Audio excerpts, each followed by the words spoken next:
প্রিয় দর্শক বন্ধুরা আসসালামু আলাইকুম। সবাই কেমন আছেন? আশা করছি যে যেখানে আছেন অনেক অনেক ভালো আছেন। দর্শক বন্ধুরা, চাইনিজ মার্কেটে Oppo Reno 8 সিরিজের ফোনগুলো কিন্তু লঞ্চ হয়েছে। এই সিরিজে Oppo 3টি ফোন লঞ্চ করেছে, Oppo Reno 8 এবং Oppo Reno 8 Pro, আর সবশেষে থাকছে Oppo Reno 8 Pro Plus। আজকের ভিডিওতে আমরা Oppo Reno 8 Pro এই ফোনটি নিয়ে কথা বলবো। চাইনিজ মার্কেটে ফোনটির প্রাইস রাখা হয়েছে 2999 ইয়েন, বেস ভেরিয়েন্টের প্রাইস, যা বাংলাদেশি টাকায় কনভার্ট করলে দাঁড়ায় 39,000 টাকার মতো, বা 40,000 টাকায় ধরুন। সো এরকম প্রাইস পয়েন্টে আসলে Oppo কি অফার করছে? এই ফোনে থাকছে Qualcomm Snapdragon 7 Gen 1, যা একেবারে একটি নতুন চিপসেট, এবং এছাড়াও থাকছে 50 মেগাপিক্সেলের ক্যামেরা, আরও থাকছে অ্যামোলেডের একটি ডিসপ্লে। সো সব কিছু মিলিয়ে এই ফোনটি আসলে কেমন হবে? আর ফোনটি যেহেতু চাইনিজ মার্কেটে লঞ্চ হয়েছে, সেহেতু এই ফোনটি আমরা দেশের বাজারে কবে পাবো, আর এর দামই বা কেমন হতে পারে? এই সবগুলো প্রশ্নের উত্তর থাকবে আজকের এই ভিডিওতে। আশা করি পুরো ভিডিও জুড়ে আমাদের সাথেই থাকবেন। আর আপনারা দেখছেন টিভি টেক টিউব, আর সবসময়ের মতো সাথে আছে আমি প্রান্ত। সো ভিডিওটি ভালো লাগলে অবশ্যই ভিডিওতে একটি লাইক দিবেন, চ্যানেলে নতুন হয়ে থাকলে চ্যানেলটি সাবস্ক্রাইব করে পাশেই থাকবেন। প্রথমে যদি ফোনটির ডিজাইন এবং বিল্ড কোয়ালিটি নিয়ে কথা বলি, তাহলে Oppo Reno 7 সিরিজের মতো Oppo Reno 8 সিরিজের ফোনগুলোর ডিজাইনটাও কিন্তু অনেক আকর্ষণীয় করা হয়েছে। ফোনটির ব্যাক সাইডে থাকছে গ্লাস এবং ফ্রেমে থাকছে অ্যালুমিনিয়াম। তবে ফোনটিতে কিন্তু আপনারা সব ধরনের পোর্টস অ্যান্ড বাটন পাচ্ছেন না, যেমন 3.5mm হেডফোন জ্যাক এই ফোনটিতে থাকছে না। আর শুধুমাত্র এখানে 2টি সিম কার্ডই ব্যবহার করতে পারছেন, এক্সটার্নাল কোনো মেমোরি কার্ড এই ফোনটিতে ব্যবহার করতে পারছেন না। এটি দুঃখজনক হলেও সত্য। Oppo Reno 8 Pro এই ফোনটির সামনে আসলে আপনারা পেয়ে যাচ্ছেন একটি ফুল ভিউ ডিসপ্লে, যার উপর অংশে বাম সাইডে পাঞ্চলের মাধ্যমে বসানো থাকছে সেলফি ক্যামেরাটি।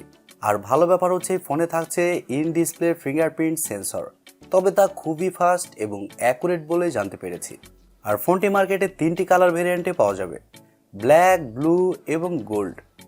সো ওভারঅল সব কিছু মিলিয়ে ফোনটির ডিজাইন এবং বিল্ড কোয়ালিটি আপনাদের কাছে কেমন লেগেছে কমেন্ট করে আপনাদের মূল্যবান মতামত অবশ্যই জানাবেন।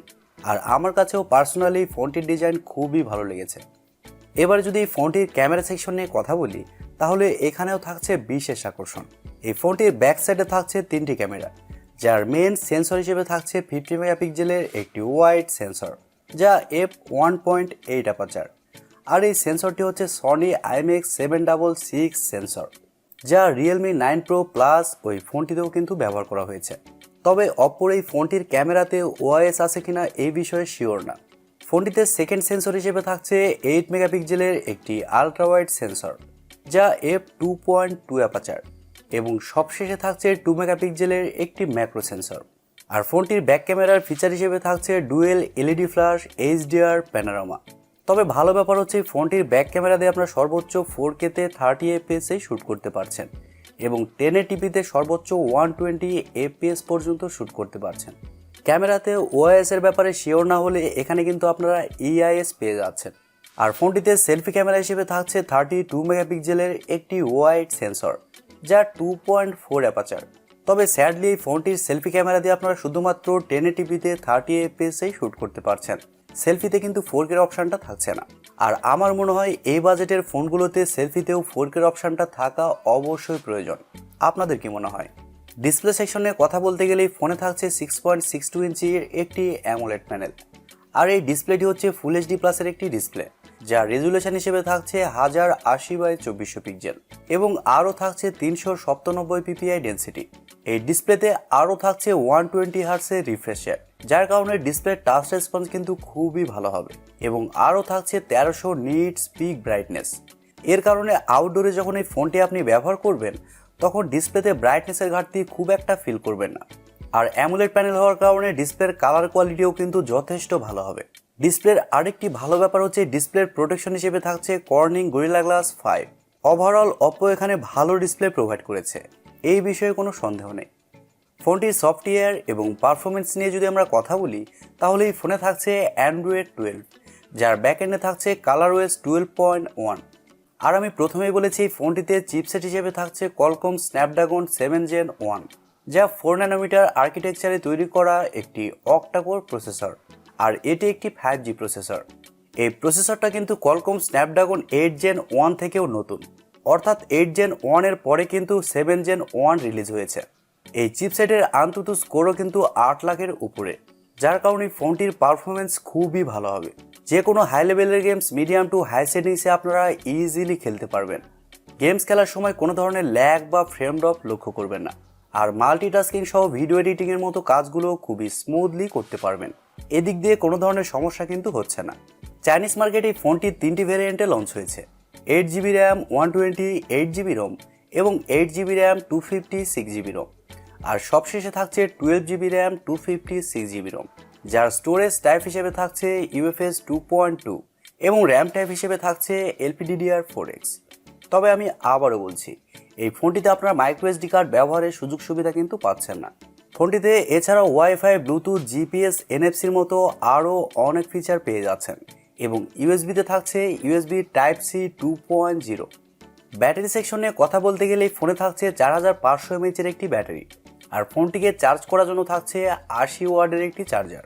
আর অপ্পো বলছে চার্জার দিয়ে ফোনটিকে 100% চার্জ করতে সময় লাগবে মাত্র 31 মিনিট, অর্থাৎ আধা ঘন্টার মধ্যেই ফোনটি আপনি ফুল চার্জ করতে পারবেন, যা অবশ্যই একটি ভালো ব্যাপার। আর ফোনটিতে যেহেতু 4 ন্যানোমিটার আর্কিটেকচারে তৈরি করা চিপসেট ব্যবহার করা হয়েছে, যার কারণে ফোনটিতে ব্যাটারি ব্যাকআপও খুবই ভালো পাবেন। ব্যাটারি ব্যাকআপের দিকে 100% কোনো ধরনের সমস্যা ফেস করবেন না। এবার আসা যাক মেন টপিকে, ফোনটির প্রাইস এবং লঞ্চিং ডেট। দর্শক বন্ধুরা, এই ফোনটি বাংলাদেশের মার্কেটে আগামী 1 থেকে 1.5 মাসের মধ্যে আনঅফিসিয়ালি পেয়ে যাবেন। তবে অফিসিয়ালি কবে আসবে এই বিষয়ে কোনো ধরনের শিওর ইনফরমেশন দিতে পারছি না, এই জন্য আন্তরিকভাবে দুঃখিত। আর ইন্ডিয়ান মার্কেটে এই ফোনটি আপনারা 1 মাসের মধ্যেই পেয়ে যাবেন।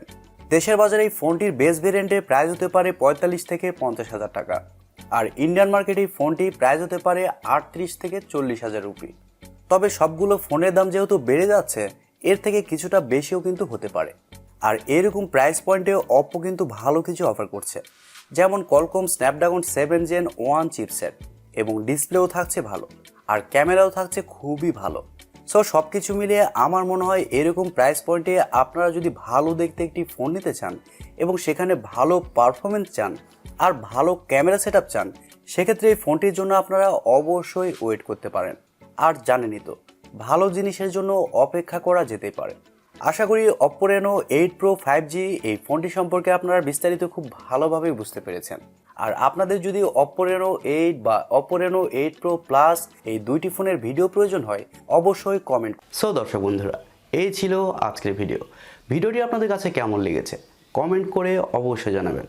আর ভিডিওটি যদি সত্যিই ভালো লেগে থাকে তাহলে টিপি টেক টিউব চ্যানেলটি সাবস্ক্রাইব করুন, ভিডিওতে একটি লাইক দিবেন, আর সব সময় আমাদের পরিবারের একজন হয়ে থাকবেন, কারণ আপনাদের সাপোর্ট এবং ভালোবাসার সব সময় প্রয়োজন।